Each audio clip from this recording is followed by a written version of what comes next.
Bonjour mes petits malins et bienvenue sur La vie compliquée de Léa Olivier. Donc, nous étions rendus à la partie 3 du chapitre 8 qui était aussi le dernier chapitre de ce... Le dernier chapitre du tome 5, Montagne russe. Eh bien, du coup, continuons. À Marilou de Léa, mercredi 19 novembre, 16h21. Tu n'encourages pas tes oreilles. Salut Lou. Je viens juste de rentrer de l'école et je ne pouvais pas attendre une minute de plus avant de te raconter ma journée. Comme tu le sais, la situation avait l'air hyper tendue entre Maud et Olivier depuis le début de la semaine et je n'arrivais toujours pas à comprendre pourquoi jusqu'à aujourd'hui.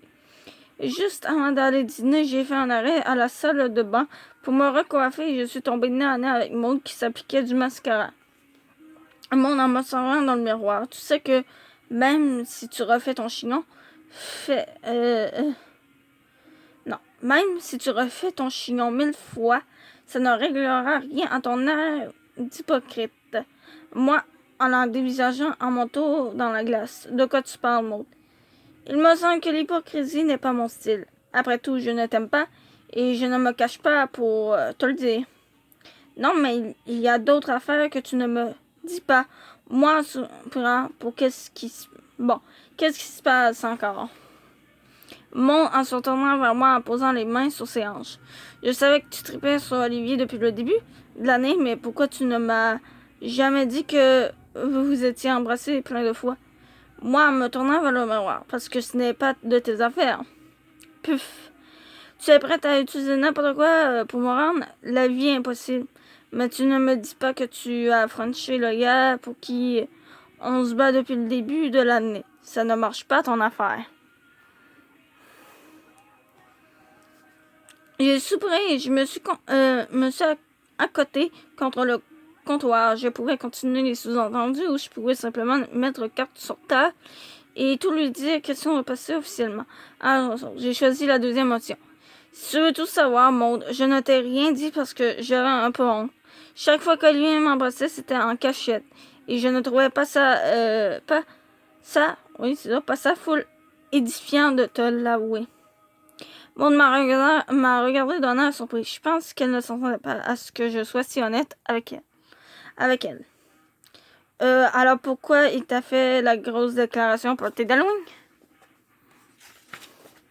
Parce qu'il voulait me prouver qu'il n'avait pas honte de moi et qu'il était prêt à sortir avec moi. Mais c'était trop tard. Maud a remplacé son tube de mascara dans sa trousse à crayon et m'a regardé d'un air changeur. Quoi? Je ne sais pas si je devais te dire ça, mais si ça peut te consoler, il a fait la même chose avec moi. Quoi, quand ça, il t'a frenché en cachette en même temps que moi? Wesh, il est bien dégueu. Non, moi, c'est plus récent. Disons que depuis que tu l'as envoyé promener, j'ai tout fait pour essayer de le séduire et que j'ai finalement réussi à le convaincre de m'embrasser. Moi, en grimaçant et en m'apprêtant de sortir merci, mais je n'ai pas besoin des détails. Attends, je me suis tournée vers elle. Ce n'est pas tout. Ça arrive jeudi passé. J'ai essayé de l'embrasser à l'école, mais il s'est détourné et je me suis sentie comme une laidronne. Comme j'étais hors de moi, il m'a proposé d'aller faire une balade sur l'heure du dîner. Et c'est là qu'il m'a embrassé. J'ai bien vu qu'il vérifiait avant pour s'assurer que personne ne rôdait autour. Quand on est rentré à l'école, j'ai essayé de l'embrasser dans la cafétéria, mais il a prétexté un mal de ventre et il est parti en courant. Wesh! Ouais, c'est là que j'ai commencé à avoir des doutes. Contrairement à toi, je me suis dit que s'il agissait comme ça, ce n'était certainement pas parce qu'il avait honte. En s'admirant dans la glace, après tout, qui ne voudrait pas m'embrasser en public? J'en suis donc venue à la conclusion qu'il me cachait quelque chose à propos de toi. Je l'ai confronté à ces contradictions en fin de semaine. Il m'a avoué qu'il t'avait embrassé à quelques reprises avant qu'on se rapproche, lui et moi, et qu'il ne voulait pas te faire de peine. Je lui ai dit qu'il pouvait aller se faire voir ailleurs. Si tu veux sortir avec lui, tu lui diras que ça ne me fait pas de peine et que je me porte mieux sans lui. Es-tu sûr? Il est hors de question que je sorte avec lui. Premièrement, il t'a embrassé avant moi. Wesh. Deuxièmement, il m'a menti. Et troisièmement, Mon a hésité. Bof, ça ne sert à rien de te donner la troisième raison parce qu'avec ton manque d'expérience, tu n'as sûrement rien remarqué. Laisse-moi deviner, tu trouves qu'il embrasse mal mon en écarquillant les yeux. Tu as remarqué toi aussi. Je l'ai remarqué dès notre premier baiser, quand il a mis de la bave sur chaque centimètre de mon visage. Je sais. Et que dire de sa langue, un moulin avant fait moins de mouvements. Moi, en souriant, je me suis dit la même chose. Nous avons échangé un sourire, puis je me suis aussitôt ressaisie, tandis que Maud tout se tait, d'un air sérieux. Même si nous avions un point en commun, ça ne voulait pas dire que nous étions amis. Bref, je n'en veux plus du petit nouveau. Alors, si tu veux mes retailles, il est à toi. Moi, en plissant les yeux. Comme c'est moi qui l'ai embrassé en premier, je dirais plutôt que c'est toi qui as eu mes miettes. Puf, rêve toujours, Léna. Je ne sais pas si tu réalises, mais Olivier n'a eu aucune difficulté à t'oublier et de courir vers moi lorsque tu l'as laissé tomber. Et à voir la tête d'enterrement qu'il fait aujourd'hui, c'est évident que notre rupture l'affecte beaucoup plus que la vôtre. Et voilà, face de tomate et cerveau d'artichaut sont de nouveau en guerre. Et cette fois-ci, elles se disputent pour savoir qui a le plus brisé le cœur d'Olivier. Moi, en le regardant d'un air découragé. Tu ne changeras jamais, Maud. Maud en passant devant moi pour sortir de la salle de bain. Je ne vois pas pourquoi je changerais. Les gars ont l'air de m'aimer comme je suis. Bye, tomate pourrie. Bye, artichaut farci. J'ai repris mes esprits pendant quelques secondes, puis je suis allée rejoindre Alex à notre table à la cafétéria. Alex en souriant. Tiens, voici la vedette de ma vie. Waouh, qu'est-ce qui me vaut cet honneur? Alex en plantant un baiser sur ma joue. J'ai eu une bonne note en français, c'est grâce à toi. J'ai aussitôt ce n'est rien, voyons, je suis là pour ça. Alex m'a réveillé d'un drôle d'air. Ça va, t'as l'air bizarre. Est-ce que c'est mon baiser sur ta joue qui t'a fait autant d'effet? Moi, le regardant d'un drôle d'air, t'aimerais trop ça, non? C'est une conversation que j'ai eue avec Maud dans la salle de bain qui me laisse changeuse. Quoi, avez-vous finalement enterré la hache de guerre? Si par hache, tu veux dire Olivier, alors oui. Mais si tu me demandes si on a fait la paix, la réponse est non. Quoi, c'est complètement terminé entre Olivier et toi? Tu ne savais pas? Non, Jane et moi parlons moins qu'avant. Alors je ne peux plus compter sur ma source quotidienne de potin. Eh bien oui, c'est terminé. J'en avais assez de lui et de Maud. Alex en souriant, bon de barre. Tu ne l'as jamais porté dans ton cœur, hein? Non, je te dirais que c'est généralement difficile pour moi de porter tes chums dans mon cœur. Je l'ai regardé en souriant. Pas même Éloi? Ah ouais, c'est vrai, sauver Éloi. Éloi en s'asseyant à côté de nous avec un plateau. Éloi quoi? Vous parlez de moi ou vous êtes encore en train de dire à quel point je suis irrésistible? Moi, en riant. Évidemment, Alex me disait à quel point son amour pour toi devenait insoutenable et qu'il devait te l'avouer. On a éclaté de rire tous les trois. Je me sentais beaucoup mieux maintenant que j'étais à la présence de mes amis. Mais juste avant le cours d'anglais, Alex m'a appris une mauvaise nouvelle. Alex, en marchant dans le corridor, en passant, j'ai oublié de te le dire ce midi, mais je ne pourrais malheureusement pas être là pour ton party samedi. Je me suis inscrit dans un tournoi de hockey avec Alexis et avec Alexis. En fin de semaine, et c'est en Beauce. Moi, sans pouvoir cacher ma décision. Oh, ok. Mais non, t'en fais pas, je te promets une super date avec moi d'ici ton départ à Cuba. Ok? Ok, d'abord. Alors, voici ce qui résume ma journée d'aujourd'hui. Je peux dire que le dossier d'Olivier est officiellement clos et que je suis plus que jamais célibataire et prête à célébrer avec toi en fin de semaine. J'ai trop hâte à demain. Je vais venir te chercher au terminus avec Félix vers 21h. Je t'aime, Léa. Bon. Le 21 novembre 19h02. Salut Léa, êtes-vous déjà au Centre Bell? Salut Kat, oui, on fait la file près du stand de Nacho. Trop cool, vous êtes tellement chanceuse d'être au concert de OD, donc One Direction. Dis donc, j'ai une mauvaise nouvelle à t'annoncer. Rien de trop grave, j'espère. Non, mais ma tante qui habite à Tremblant déménage en fin de semaine et mes parents m'obligent à les accompagner demain pour l'aider. On va dormir là-bas. Oh, ça veut dire que tu ne pourras pas être au party? Non, je suis vraiment dessus. J'aurais full aimé ça revoir Marilou et tous les amis de Flex. Je suis dessus aussi, mais je comprends. Tu promets de me raconter tous les détails lundi, promis. Super bon. Je vous laisse profiter du spectacle, mais dis allô à Marie pour moi. Ok, bonne fin de semaine. Bonne fin de semaine aussi. Love. Aléa de Jane, samedi 22 novembre, 15h36. Mauvaise nouvelle. Coucou Léa. J'ai essayé de te rejoindre à la maison et sur ton sel, mais sans succès. Je sors de mon état comateux.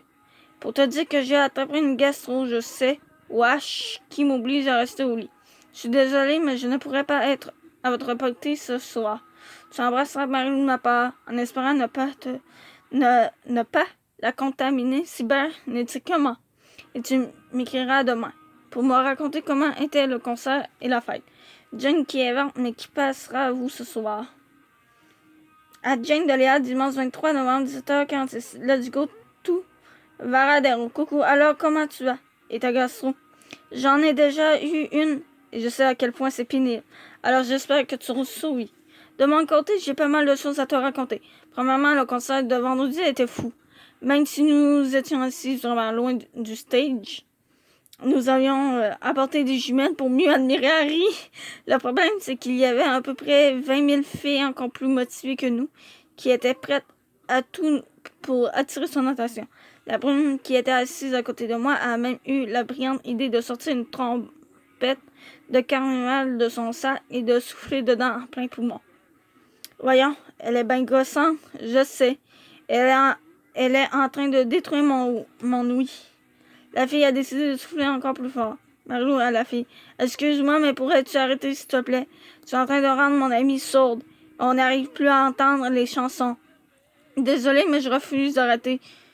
Je veux que Harry m'attende.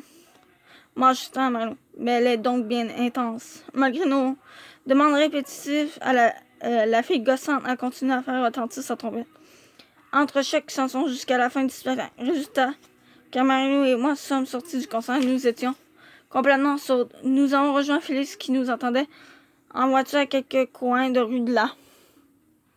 Ça doit être dur.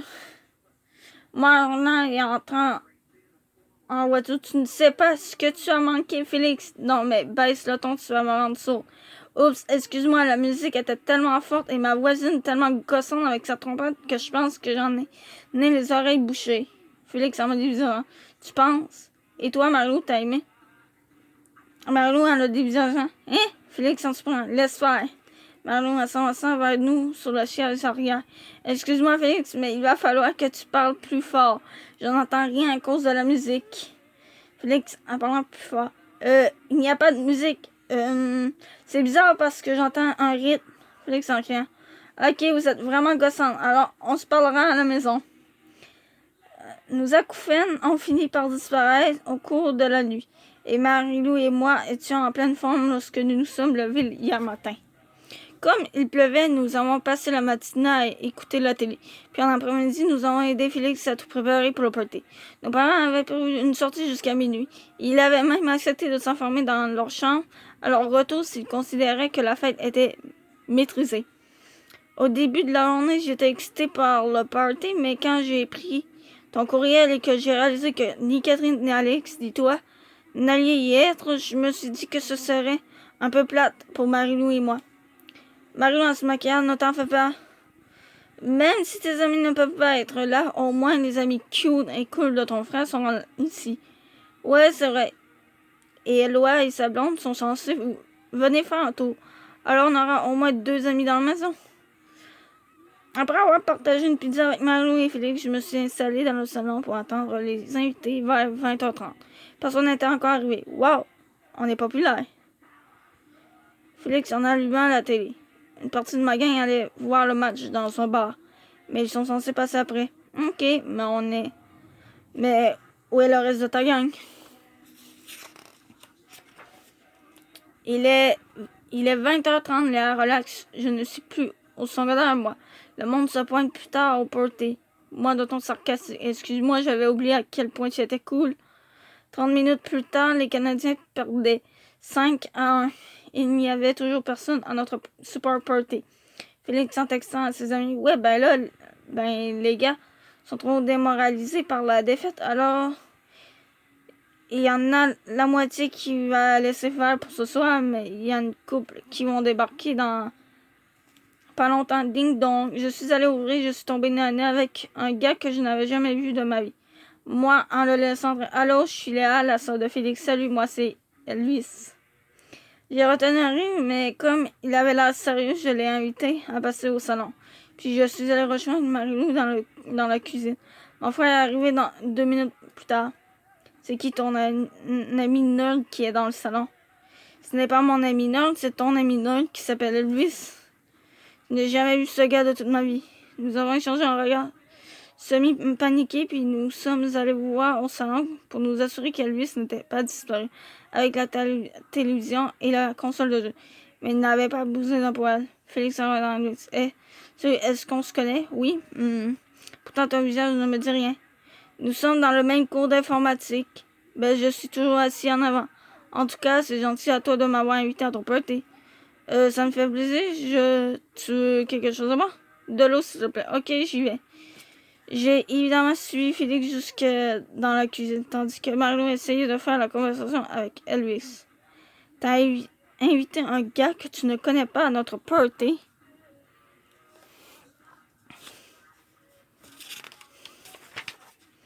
Je ne comprends pas. Il a dû se faufiler dans la liste d'invitations sans que je m'en rende compte. Mais il n'a pas l'air méchant ni dangereux. Je sais, et comme il est notre seul invité aussi, bien fraterniser avec lui. Nous sommes donc retournés au salon et Elvis a passé près de 20 minutes à nous parler de marché bousier. Heureusement, la sonnette a retardé jusqu'au moment où j'essayais de trouver une façon de fouiller ma propre maison. Félix est allé ouvrir et j'ai entendu une voix familière. Eloi est aussitôt apparue dans le salon. Moi, en courant vers lui. Contente que tu sois venu. Car on n'est pas là? Non, elle a la grippe. Mais je vois que c'est le gros party ici. Parle-moi pas. Je pense que mes amis m'ont déserté pour aller voir un show. N'était pas allé regarder le match dans un bar. Ouais, mais après, ils ont décidé de faire un arrêt dans une salle de spectacle. Ça semble être difficile de les faire décoller. Mais heureusement, Elvis est là. On s'est tous tournés vers Elvis qui nous a souri. Comme notre party commençait à ressembler à une fête de l'âge d'or, Eloi a proposé qu'on fasse un tournoi de hockey à la Wii. Même si la soirée n'était pas du tout ce que j'espérais, j'avoue que j'ai ri en jouant à la console. J'étais au moins entouré de ma BFF, de mon frère, qui est parfois insupportable, de mon ami Eloi et d'Elvis, mon nouveau coéquipier à la Wii. Quand mes parents sont rentrés, ils étaient vraiment surpris et un peu soulagés de nous retrouver tous les 4 sagement assis au salon. Nous avons terminé notre tournoi, puis Elvis est parti avec Eloi, après lui avoir proposé de le déposer chez lui. Tu peux conclure que tu n'as rien raté de trop excitant.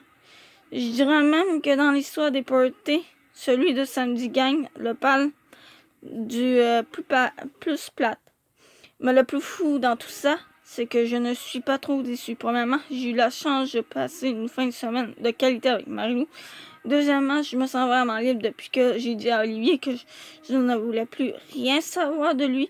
Troisièmement, je sais que je peux maintenant compter sur de vrais amis ici pour me remonter le moral, j'imagine. D'autant plus qu'ils sont maintenant tous célibataires. Et finalement, dans moins d'un mois, ce sont les vacances de Noël et let's go. Tout va radéro. Je te jure que je compte profiter pleinement de cette aventure tropicale. Léa et Olivier en cavale. LOL, Cuba ne perd rien pour attendre.